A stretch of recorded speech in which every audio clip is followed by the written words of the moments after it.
Setiap kali dia mendapatkan gaji setiap tahun dia keluarkan, dia buat rumah sakit, dia buat pusat kesehatan, dia buat rumah yang layak, dia kemudian membangun sumur dan segala macamnya sehingga masyarakat bisa minum, Pak. Jangankan di Afrika, Pak, di negara kita pun masih ada yang tidak bisa minum dikarenakan air terbatas.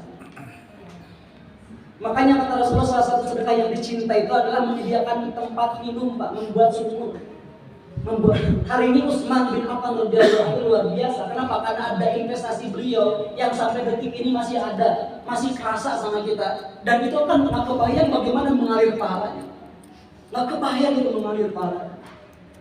Sadio Mane uangnya luar biasa, membuat rumah dan segala macamnya yang dia keluarkan nggak akan lupa. Atau yang kemudian hari ini saya suka dengan dia, Ali Banat namanya. Dia pengusaha asal Australia, di usia 30 tahun dia sudah mendapatkan semuanya, teh. Apa mobil yang paling bagus hari ini?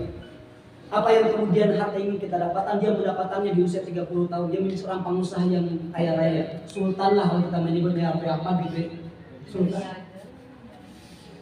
Sultan. Jam tangannya saja, Pak, jam tangan yang biasa-biasa yang dia gunakan itu 800 juta, Pak, jam tangan 800 juta. Iya, ini 150.000 jam tangannya. Dia yang dia gunakan 800 juta. Mobil yang dia beli itu 1 miliar, 4 miliar, 5 miliar. Sekarang kan ada di Indonesia ya, mobil yang harganya kemarin saya lihat itu sekitar 11 miliar atau berapa miliar. Itu cara ngambilnya pun beda, cara menggotongnya pun beda dengan mobil pijar. Beda, saking dia mendapatkan semuanya, properti banyak, mobil mewah dan segala macamnya, kemudian dia dapatkan, dia berpura-pura dalam kehidupannya. Orang itu kalau sudah nikmat, mendapatkan kenikmatan, kadang lupa dengan siapa yang memberikan. Orang itu kalau sudah mendapatkan harta, kadang-kadang lupa dengan harta itu. Benar nggak? Betul. Benar. Jangan harta banyak, handphone saja kita melupakan kehidupan dengan handphone. Setuju nggak? Ya. Kita lupa keluarga dengan handphone, kita lupa segala dengan handphone. Bahkan ketika kita ngobrol sama keluarga kita menggunakan handphone, baru kita diberikan dunia seperti itu, Pak. Apalagi kemudian Allah memberikan dunia yang banyak pada kita. 30 tahun sudah kaya, tapi hebatnya Allah membalikan hati seorang itu, Pak. Di usia 33 tahun, Masya Allah. Di usia 33 tahun kemudian Allah membalikan hidupnya karena pas begitu dicek kesehatannya dia mendapatkan penyakit kanker stadium 4 nggak tanggung-tanggung. Kata dokter dilihat dari syariat tidak akan pernah bisa bertahan 7 bulan ke depan. Dia akan wafat di 7 bulan kemudian. Ali Banat, Pak, sudah diponis mati seperti itu, Pak. Dia kemudian merubah semua kebiasaan itu. Yang dia lakukan menjual semua harta kekayaannya, properti dia jual, jam tangan yang kemudian dia gunakan 800 juta itu dia jual. Mobil pun dia kemudian jual. Dia pergi ke Afrika. Afrika banyak yang miskin. Afrika banyak orang yang tidak mampu. Kemudian dia membuat sekolah, membuat segala macam di sana. Membuat satu yayasan yang donasinya diberikan pada orang-orang yang tidak mampu di sana. Dan apa yang beliau sampaikan? Kata dia, selama ini aku salah memandang hidup.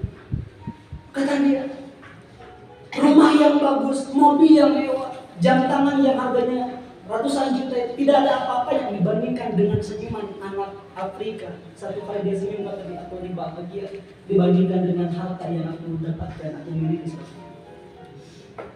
Ternyata kita memberi itu akan membuat kebahagiaan. Bapak sekali-kali, Pak, sebelum berangkat ke sekolah, ngambil uang 10.000, ada anak yang tidak mampu, Bapak turun dari motor, Bapak turun dari mobil, keluarkan uang diberikan kepada dia. Bahagia hati, bahagia. Kita akan mencahaya kehidupan kita, berbagi sama orang lain. Makanya orang kaya itu ketika dia bersedekah terus, rezekinya mengalir. Kenapa? Semakin diberi, semakin dia akan banyak menerima. Dan akhirnya Ali Banat ini wafatnya bukan 7 bulan kemudian. Allah berikan waktu untuk berbuat baik sekitar 3-4 tahun kalau salah.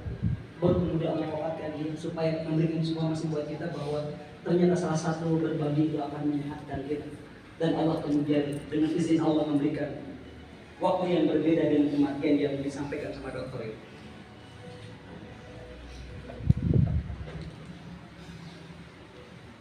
Muhammad Yunus, kemudian ada Bayu Pangli, orang-orang yang hebat dengan berbaginya, orang-orang yang luar biasa menjadi banyak manfaat ketika wafat pun disebutkan sama orang. Kata saya tutup, barang siapa yang hidup untuk dirinya sendiri, dia akan mati sebagai orang yang kerdil. Tidak akan tandingan sama siapapun. Tapi ketika hidupnya untuk manfaat bagi orang lain, dia akan dikenang sepanjang masa dalam kehidupannya. Amin. Makanya ada seorang anak diajarkan ilmu kehidupan oleh ayahnya. Nak, sini nak, kita akan menuju ke sebuah danau. Kata ayah ini, nak, lihat danau, bagus, bagus ayah. Maka lihat di samping danau itu ada pasir, ambil pasir itu. Pasirnya diambil kemudian lemparkan ke danau. Dilemparkan ke danau. Apa kata ayah? Nah, apa yang mau lihat? Nah, ayah, bagus banget danaunya dari ayahnya ya. Iya benar dari ayahnya. Tapi ayah, kita pergi ke rumah, 1 jam kemudian kita datang lagi ke tempat ini. Masih ada nggak ayahnya kata ayah ini? Ada kan? Enggak ada. Kenapa? Hilang ditelan oleh masa. Hilang ditelan oleh zaman. Kita akan hilang, nama kita akan hilang ketika kita tidak membuat karya dalam kehidupan. Kalau hari ini saya sebutkan nama Soekarno, masih kenal nama Soekarno? Masih bisa membayangkan Soekarno itu? Saya sebutkan nama Soeharto, masih kenal? Saya sebutkan Mahatma Gandhi, oke? Saya sebutkan baginda Nabi Muhammad SAW. Masih kenal dengan nama ayahnya? Kalau nggak kenal kurang aja. Kenal dengan nama ayahnya, Pak? Kenal dengan nama ayah dari ayah, kakek berarti. Kenal dari nama ayah dari ayah kita. Buyut berarti. Kenal dari ayah buyut kita. Tahu. Masih, pakai masih.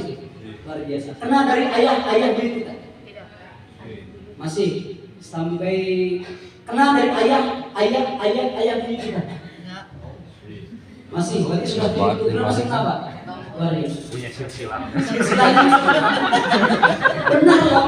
Kenapa hari ini kemudian Habaib itu sampai nyambung ke Rasul? Karena silsilahnya dikenal. Silsilahnya jelas.